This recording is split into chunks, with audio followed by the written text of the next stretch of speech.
Earth was no longer the quiet blue planet it had once been. By the year 2341, the humans of Earth had become known across many star systems for something unexpected. Other species did not see them as the strongest or the most powerful, and they were not known for war or destruction. Instead, humans were known as the strange beings who refused to give up on anything. Every impossible problem, every challenge that made other civilizations turn away in fear, humans treated it as something they could study, fix, or turn into a new idea.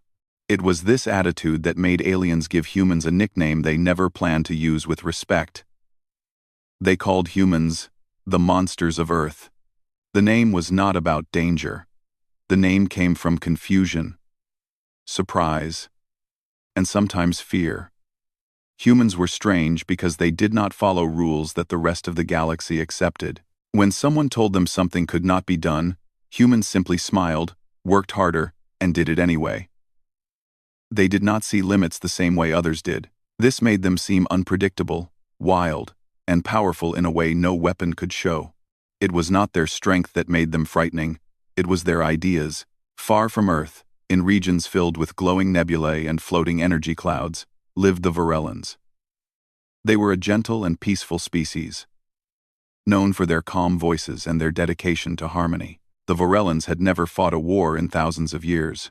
Their society was peaceful, artistic, and full of knowledge about nature and balance. But when something terrible began to sweep across space, their peace collapsed. It was a strange storm made not of clouds or wind but of twisting dimensional waves. No scientist in the galaxy understood it. Star systems touched by the storm disappeared or became unstable. Space itself bent, cracked, and tore apart. Vorella Prime, their home planet, watched the storm approach day by day. Their scientists studied it, hoping for an answer, but the deeper they looked, the more they understood one thing. There was no defense, no technology, no shield, no force could protect a planet from a storm that ignored the normal laws of the universe. Their leaders, filled with fear, made the decision to leave. They chose the closest safe place that still had the resources to help them. Many species would have turned them away, not wanting another civilization's problem to land on their world. But there was one place known for doing the opposite. So the Vorellan Coalition sent a message to Earth. The message arrived in the late hours of an ordinary day. Human scientists and diplomats gathered in Earth's Global Coordination Center, a place where messages from many planets were received. The message was desperate but quiet. The Vorellans asked for help, asked for sanctuary, and asked for knowledge. They believed humans might understand something about the storm that no one else did. Humans listened. They always listened. Earth's leaders did not ask for payment or conditions. They did not demand anything. They invited the Vorellans to come. They opened their skies and prepared a welcome unlike any the galaxy had seen. When the first Vorellan ships entered Earth's orbit, they saw lights greeting them from cities far below. They expected fear or strict rules. Instead, humans welcomed them with warmth, curiosity, and open hands. The Vorellans saw the humans up close for the first time. They expected the monster's title to show itself in frightening ways, but instead, they saw something different. They saw a species that smiled often. They saw eyes filled with energy and minds filled with questions. The humans asked about the storm not with fear, but with excitement, as if they had received a puzzle they wanted to solve more than anything. Earth gave the Vorellans a home on a wide coastal region, building temporary living spaces in only a few days. Human volunteers arrived to help, carrying supplies, building tools, and sharing their own stories. The Vorellans, who had been running in fear for weeks, finally took their first peaceful breaths. They never expected safety to feel this simple, but safety was temporary. The storm continued to spread, now faster than before. Every week, a new star system sent out a final signal before disappearing. Earth scientists gathered all the information they could, studying the storm from every angle. Slowly, they learned that the storm was heading straight for Earth. It was not moving randomly. It had a path. And Earth was at the end of that path. When people across Earth heard this, many expected panic. But panic did not come. Humans felt pressure. Yes, they felt urgency. But fear did not take over. Instead, they filled research labs, engineering stations, and simulation rooms.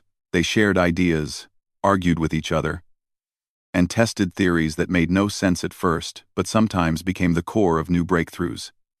This was the part of humanity that the galaxy had never understood. When fear rose, so did their determination. Varellan scientists eventually joined the human teams. At first, they were hesitant. Their own technology had failed against the storm, and they believed that Earth would meet the same fate. But humans did not accept that. Humans asked questions the Varellans had never imagined. They treated the storm not as a bringer of destruction, but as a mystery that had rules waiting to be uncovered. Humanity named their project boldly. They called it Project Aegis. It was a plan to understand, redirect, and stabilize the dimensional waves. They did not want to fight the storm, they wanted to guide it. Their idea was simple. If something broke the laws of physics, they would write new rules for it to follow. The Varellans stared in amazement at the models on Earth screens. It felt impossible. It was impossible. But humans did not care. The project spread everywhere. Students, engineers, artists, and scientists worked side by side. Even children sent drawings of what they imagined the storm looked like, and some of those drawings inspired new theories. Humans had a way of connecting imagination with technology that confused other species. They used creativity as a tool and hope as a resource. That was what made them powerful. Many Varellans watched this process closely. They had lived for centuries believing peace was the highest form of civilization. But now they saw another form: resilience. Humans could be tired, stressed, or overwhelmed. But they kept going. They did not collapse under fear. They adapted and transformed. There was one moment that the Varellans would never forget. It happened late at night, in a large research hall. Dozens of humans were gathered around a giant display, and they were arguing loudly about energy harmonics. The Varellan representative entered quietly, watching. She expected to see chaos, but she saw a strange kind of harmony. Every human pushed each other to think harder, find better answers, and reach further. Their arguments were not anger. They were passion. Their loud voices were not conflict. They were collaboration. The representative realized something then. The galaxy had misunderstood humans. The title monsters had been meant as a warning, as a name for beings who were too unpredictable. But now she understood the truth. Humans were not monsters because of destruction. They were monsters because they never accepted defeat. Their courage and creativity were too large to fit inside the normal boundaries of the universe. As days passed, Earth grew brighter with new inventions. Shields that changed shape, generators that balanced energy waves, and stabilizers that hummed with soft blue light. The Varellans walked through these labs in awe. They asked again and again, "Why do you keep trying when the whole galaxy believes the storm cannot be stopped?" And humans always gave the same answer: "Because no one else will. No one else will." Soon, the storm would reach Earth. But humanity did not tremble. They prepared. They worked. They hoped. And the Varellans, once frightened refugees, began to believe in the impossible simply because humans believed in it. Humans had been called monsters for their unpredictable nature. But now the meaning was changing. These were monsters of creativity, monsters of courage, monsters of hope, and the Varellans realized something profound. If any species in the universe could face a storm that broke the laws of space itself, it was the species that refused to follow limits. The storm was coming. The galaxy watched, and Earth was ready. Project Aegis grew larger every passing day.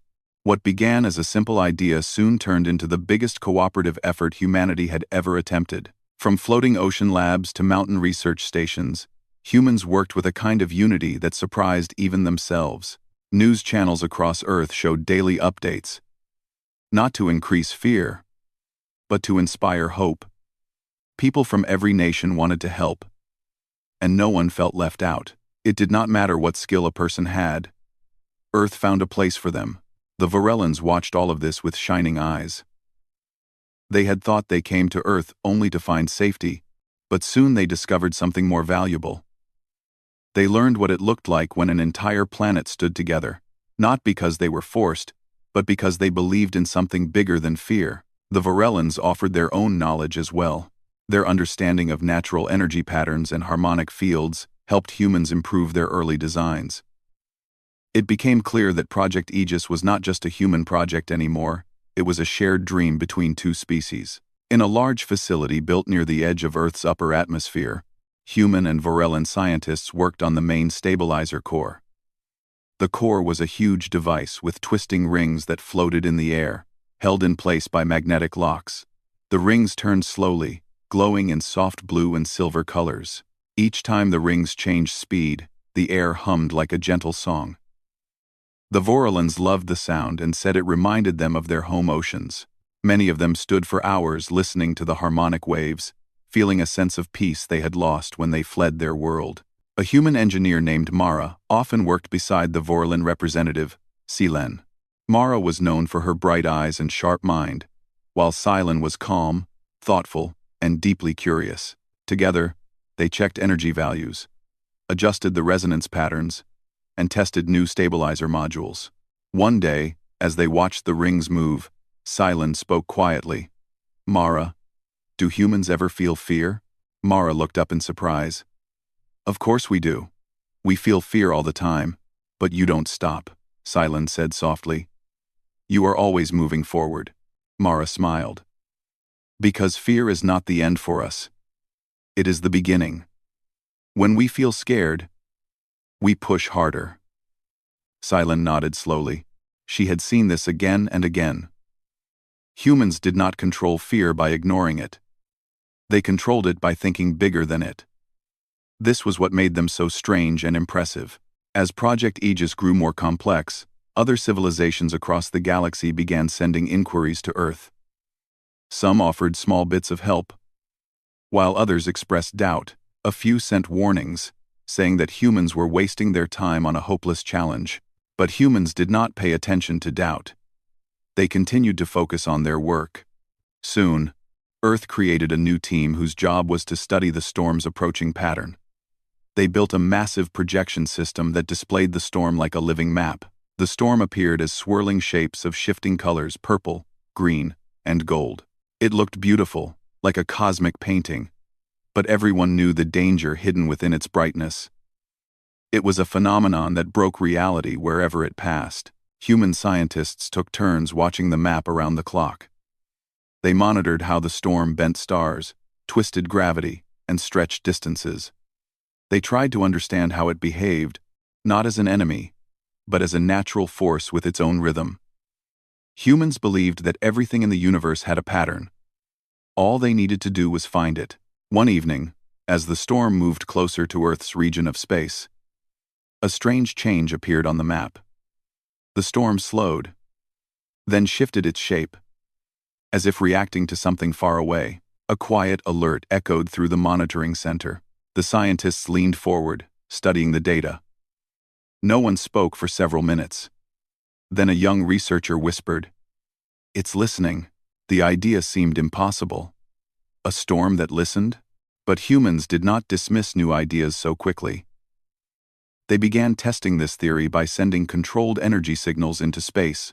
When these signals reached the outer boundary of the storm, something unexpected happened. The storm shifted again. Subtly but clearly, Earth scientists immediately recorded everything. The Varellans watched in awe. Slowly, the theory formed. The storm was not random. It responded to frequencies, just like a natural vibration. If Earth could match that frequency correctly, there might be a way to guide the storm away or lessen its power. Project Aegis was built around this very idea.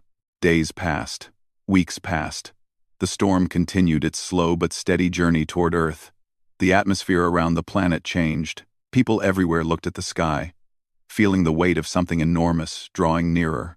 Some nights, the sky showed faint ripples of colors that came from the storm's distant presence. But instead of fear, Earth felt determination. In Earth cities, people continued their normal routines but with greater kindness.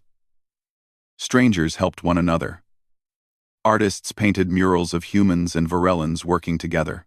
Musicians created songs about courage. Schools held lessons where children wrote letters of encouragement to the scientists of Project Aegis. Even the youngest child believed that humanity would find a solution. Meanwhile, in the main research hub, the stabilizer core was almost ready for its first major activation test. The entire team gathered as the core's rings began spinning faster. Blue light filled the room. The harmonics grew stronger, creating a gentle vibration in the air. Humans and Varellans watched in complete silence. The test lasted 10 minutes. It was long and tense. The rings glowed brighter, then dimmed, then glowed again as they adjusted to the energy input. Several small monitors beeped with warnings, but the engineers worked calmly to fix each issue. When the final sequence ended, the rings slowed and settled into their resting positions. A quiet moment passed. Then Mara checked the readings and whispered, "It worked." The entire room erupted into relieved smiles. There were no loud celebrations. No jumping or shouting. Instead, everyone exhaled deeply, letting out weeks of tension. Silen placed her hand on her heart, feeling overwhelmed with gratitude. For the first time since fleeing her home, she felt true hope. But there was still much work to do. One successful test did not guarantee safety. Earth needed to scale the technology, build hundreds of smaller stabilizers, and create a network strong enough to protect the entire planet. Yet no one complained. They simply got back to work, outside Earth's orbit. Construction ships built platforms for the stabilizer network. Each platform looked like a giant floating flower, with panels stretching out like petals. When active, they would glow with soft colors and send out harmonic waves that interacted with the storm. The Varellans often flew around these platforms, amazed that humans could build something so large in such little time. As the storm drew even closer, the galaxy watched Earth with growing interest. Some planets sent ships to observe. Others sent messages asking if Earth truly believed it could do the impossible. Humans responded politely, saying they were doing what they always did, trying their best. Inside Earth's global communications center, messages streamed in constantly. One message from a distant civilization said, "Why do you continue? The universe has never seen anyone survive the storm. It cannot be stopped." The human ambassador replied with a calm smile, "That is why we must try." After Amenger a Marxist, Amenger why?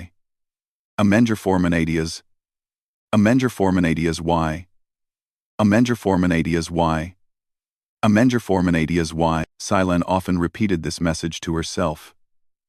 She admired humans deeply now. They did not fight the storm with fear or anger. They fought it with understanding and creativity. This was why the galaxy misunderstood them. Humanity's fury was not about destruction, it was about never giving up on hope. Finally, as the storm approached the edge of Earth's star system, faint tremors shook the space around it. Gravity bent slightly. Light behaved strangely. The colors of the storm stretched across the sky like an enormous curtain of weaving fabric. For the first time, Earth could see the storm clearly. People gathered outside their homes, looking up. Children pointed at the sky with wide eyes. Families held hands. The Varellans stood beside humans, feeling fear and comfort at the same time. Earth was calm, ready, waiting. The stabilizers began to warm up, their soft blue glow spreading across the night. Energy patterns danced across their surfaces. The giant core at the atmospheric research ring hummed steadily. Humans and Varellans stood at their stations, breathing deeply. The storm was coming, faster now, but Earth did not run. Earth prepared. Earth believed. And in that moment, the galaxy finally understood why humans were called monsters, not because they destroyed, but because they never surrendered to fear. The storm finally reached the outer edge of Earth's star system. It moved slowly, but its presence filled every sensor on every ship. The colorful waves stretched like long curtains of light that touched the darkness of space. What had once looked beautiful from a distance now looked enormous and impossibly complex. It was like watching the universe breathe in and out, bending shapes and folding the stars behind it. People on Earth woke up to skies that looked different. Even though the storm had not touched the planet yet, something in the air felt new. Colors shimmered along the horizon during sunrise and sunset. The night sky glowed softly as if someone were brushing the atmosphere with faint strokes of paint. Everyone felt the quiet hum moving through the air, like a gentle vibration deep inside the planet. Earth's leaders sent a final message to everyone across the world. It reminded them to stay calm, trust the scientists, and continue their normal routines as much as possible. There was no panic. The world had prepared for this moment for months, and people believed in Project Aegis. Even children who did not understand the science spoke confidently to each other about how humans and Varellans would protect the planet together. Far above the surface, in the atmospheric research ring, the stabilizer core was preparing to activate. Mara stood beside Cylon, checking the readings on a large transparent screen. The stabilizer rings rotated slowly, glowing with soft blue light. Engineers rushed around the room, running final checks with steady hands and calm voices. No one spoke about fear. They spoke only about numbers, wave patterns, and frequency shifts. Cylon watched the humans closely. She noticed something she had not seen on her own world for a long time: complete unity. There were no arguments about who should lead, no doubts about whether their plan would work, and no hesitation. Everyone was focused on one goal: protecting both species from the storm. The Varellan homeworld had never found a way to face the storm. They ran because they believed running was the only option. But humans had shown her something she had never imagined possible. Facing the storm with understanding, not fear, was a kind of strength she had never seen. A soft alarm sounded across the research ring. A calm voice echoed through the speakers. Dimensional wave contact confirmed. The storm has entered the final approach zone. Every scientist froze for one heartbeat, then continued working. This was it. The storm was coming. In Earth's orbit, hundreds of stabilizer platforms activated one by one. Their petals opened, glowing like giant flowers floating in space. Soft, harmonic waves spread out from them, creating a peaceful hum. The waves moved through space gently, reaching toward the storm like hands ready to guide rather than fight. On Earth's surface, more stabilizers lit up across continents and oceans. People gathered on rooftops and beaches, watching the sky glow in soft blue patterns.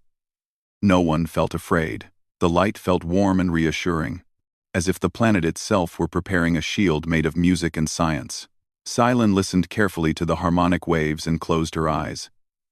To her, the waves sounded like a calm song made of energy. She had always believed harmony was the strongest force in the universe, and now she saw humans using harmony in their own way, scientific harmony. As the storm came closer, the colors in the sky grew brighter. The night turned to swirling shades of purple and gold. The air felt thicker, almost like standing near a huge waterfall of energy. Yet everything remained calm. The storm made its first real contact with the stabilizer network. The monitors inside the research ring flickered. Some numbers spiked sharply. The stabilizer rings inside, the core hummed louder, responding to the incoming waves. Everyone watched in silence as the energy readings began to shift quickly. Humans and Varellans adjusted controls, typed commands, and studied the storm's behavior. For a moment, the storm seemed confused. It pulsed, changed shape, and sent out complex wave patterns. It was as if it were trying to understand Earth's response.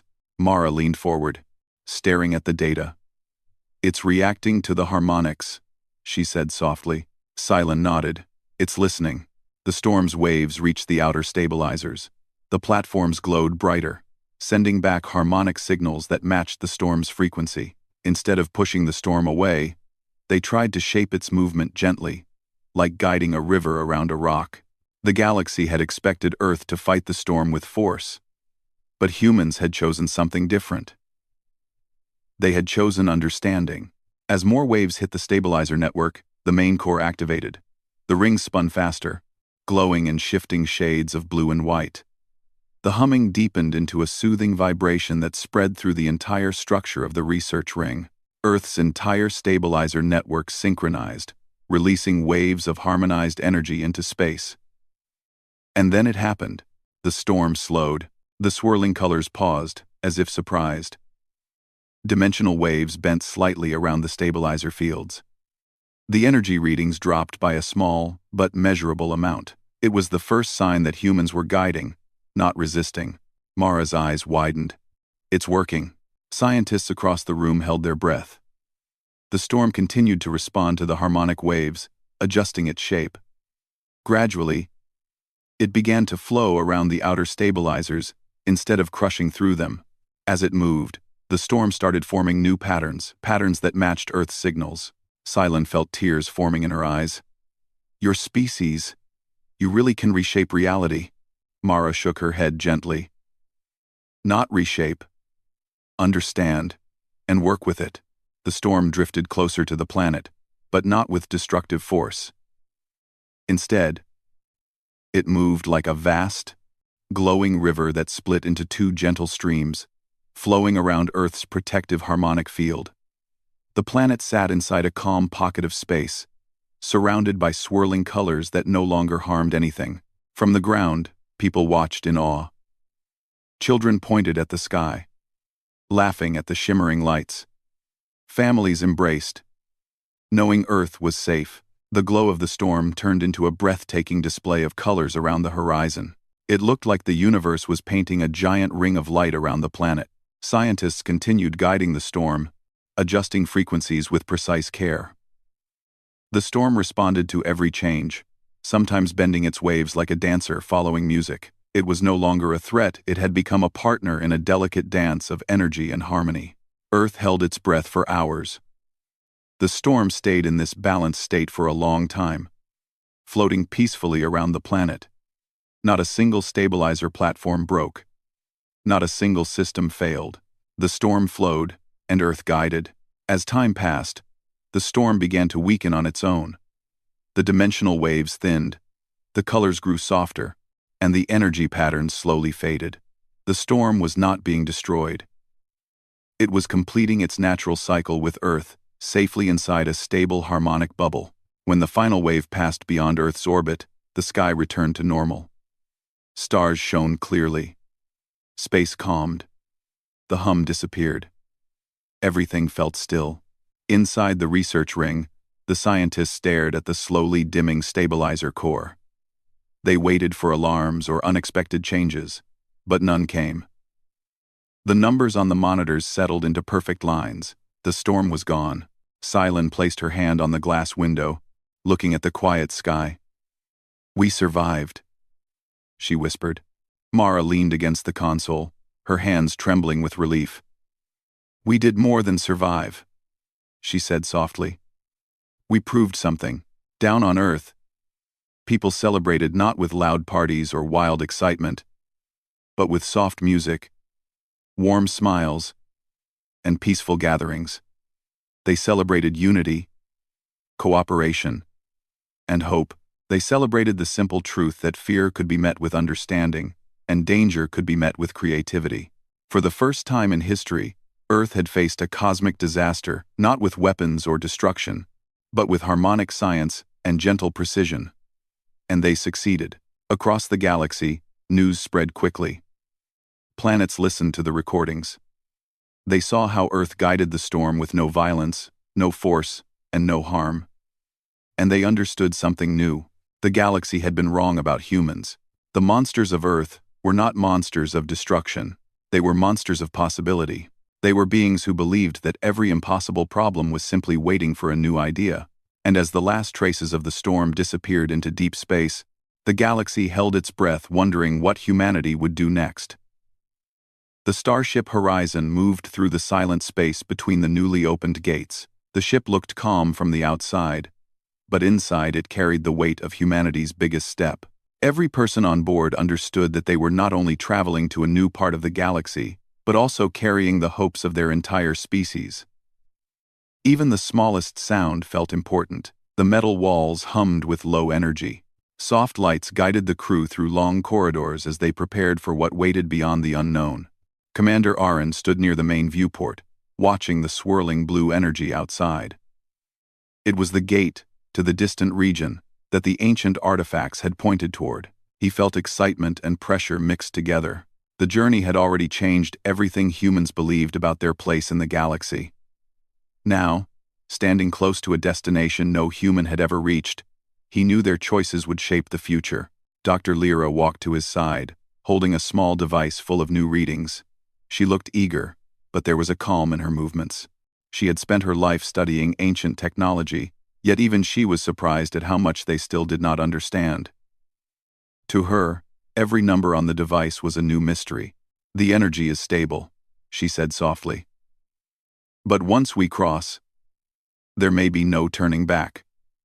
"These readings are different from anything we have seen," Aaron nodded. "We started this journey knowing that humanity wanted to see how far we could go. This is the moment." The crew took their positions, checking every system carefully. For a moment, the ship seemed to hold its breath. When Aaron gave the final command, the horizon moved forward, entering the bright blue light. The ship felt weightless. There was no noise, only a glowing emptiness around them. It lasted only a few seconds, but it felt much longer. When the light faded, they found themselves in a new part of space, silent, untouched, and strangely peaceful. Stars shone in patterns no one had ever mapped. In the distance, floated a small planet with soft white clouds and wide green areas. It looked alive. The team gathered around the screens as the first scans came in. The air was thin but breathable with assistance. There was water, plant life, and many signs of a stable climate. Dr. Lyra's voice shook with awe. "This world was prepared," she whispered. "Someone wanted it to be found." The idea made the crew exchange uncertain glances. Humanity had discovered alien artifacts long ago, but this was the first time they felt directed, guided even. Aaron ordered a small landing team to travel to the surface. He joined them, wanting to see this new world with his own eyes. As their small shuttle descended, the crew looked out at endless green plains that stretched toward tall mountains. A soft wind moved across the grass, creating gentle waves. The planet felt untouched, almost like nature had been waiting for someone to arrive. When they landed, the team stepped out carefully. The ground felt soft. The air carried a sweet scent. It was quiet, except for the rustling of leaves in the distance. Dr. Lyra scanned everything with her handheld device, while Aaron simply observed, feeling a strange familiarity, as if the world recognized them. A low hum began from somewhere nearby, not mechanical, but natural, like energy moving gently through the environment. The sound drew the team toward a large stone structure, half covered in vines. It did not look like ruins, but more like something that had been grown instead of built. Smooth shapes curved upward, glowing lightly under the soft sun. The entrance opened automatically as they approached. No one touched it. The stone shifted like a living thing. Inside, the light changed to a soft blue. Patterns moved along the walls, responding to the team's presence. "This architecture, it is not ancient," Dr. Lyra said quietly. "It feels maintained, as if it has been awake." The group walked deeper until they reached a chamber with a single large crystal standing at the center. It was shaped like a tall pillar, glowing gently. When Aaron took a step forward, a shape formed inside the crystal, soft, fluid, almost like light taking shape. A voice filled the room, gentle and calm, not coming from one direction but from everywhere. It spoke in a language they had never heard, but somehow they understood it clearly. "Travelers from Earth," the voice said. "You have come far. You carry curiosity and unity. This world was shaped for those who would follow the path of learning." Dr. Lyra felt her hands tremble. "Who are you?" The light changed again, forming a graceful figure neither human nor fully alien. "We are the keepers of knowledge," the figure answered. "We once guided many young civilizations, leaving paths for those ready to grow. Humanity has struggled, but also learned. You reached this place not through conquest, but through cooperation and discovery, you are ready to join the greater path. Aaron stepped forward slowly. He felt the weight of every word. What does that mean for humanity? Why show yourself now? The figure's light shimmered like calm water. Because your species has begun to value understanding over domination. You chose exploration over fear. You looked at the unknown and did not turn away. This world, and others like it, hold the tools your people will need to walk among the stars with wisdom. The team exchanged glances filled with wonder. The figure continued, explaining how the keepers had hidden worlds of knowledge across different parts of the galaxy. They were not masters or rulers. They were caretakers. Their goal was to help growing species avoid the mistakes of ancient times. The crystal pulsed gently. Images filled the chamber, showing star systems full of life, peaceful communities, and advanced structures that used clean, natural energy. The team watched silently, understanding slowly that they were being invited into something much larger than they had ever imagined. You will not be forced to follow this path, the figure said.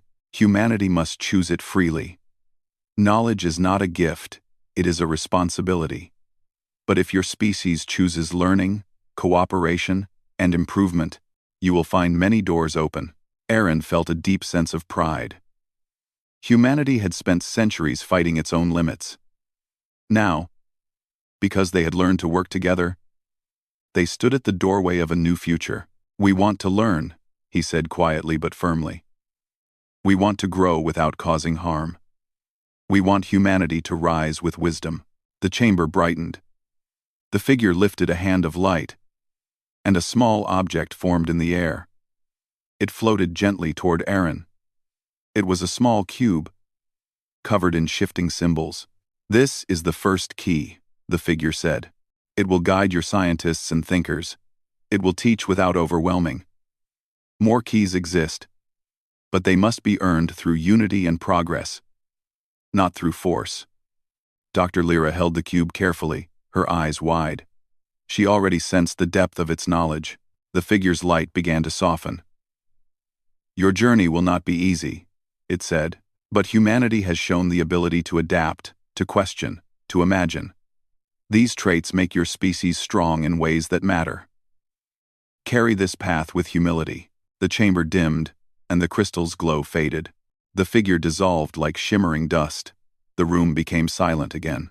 Aaron looked at the team and saw the same emotion on every face, hope. They left the structure slowly, carrying the cube back to the ship. The sky above them seemed brighter than before. A gentle breeze brushed past as if the world itself welcomed their new beginning. When the horizon lifted off, the planet looked peaceful behind them. Aaron felt that this was only the first step. Humanity was no longer alone or lost. They had been invited to walk a path shared by many others before them. Back on board, the cube projected images and lessons, offering safe and steady teaching. The crew spent hours studying it, understanding that it held not only technology but philosophy, peaceful methods of problem-solving, and deep insight into how life could grow without repeating old mistakes. Aaron watched his team with pride. He knew humanity had a long way to go, but they had already taken the most important step. They had chosen knowledge over fear. As the horizon set its course for Earth, carrying the first key to humanity's future, everyone aboard felt the same powerful truth. Humans had reached the stars not by force, but by heart. They had become explorers of wisdom, and the galaxy had finally opened its doors, ready to meet them.